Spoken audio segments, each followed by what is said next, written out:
A ceasefire between Israel and Hezbollah took effect early Wednesday.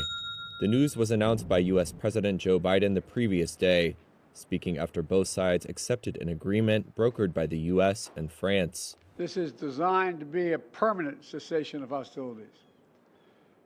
What is left of Hezbollah and other terrorist organizations will not be allowed, I emphasize, will not be allowed to threaten the security of Israel again. Biden spoke shortly after Israel's security cabinet approved the agreement in a 10-1 vote.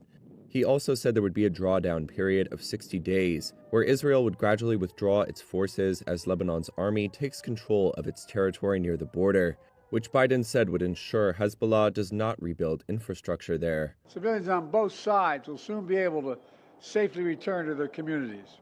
Lebanon's foreign minister said earlier in the day that their army would have 5,000 troops deployed as Israeli forces withdrew.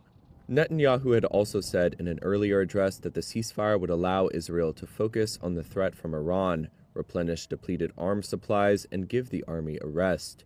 Tonight I introduced to the Cabinet a ceasefire proposal for Lebanon. The duration of the ceasefire depends on what happens in Lebanon. In full coordination with the United States, we retain complete military freedom of action. Should Hezbollah violate the agreement or attempt to rearm, we will strike decisively. If it tries to rebuild its fortifications along the border, we will strike. If it launches a rocket, digs a tunnel, brings in a truck with missiles, we will strike. He also said the ceasefire would allow Israel to isolate Hamas, which Israel is battling in devastated Gaza.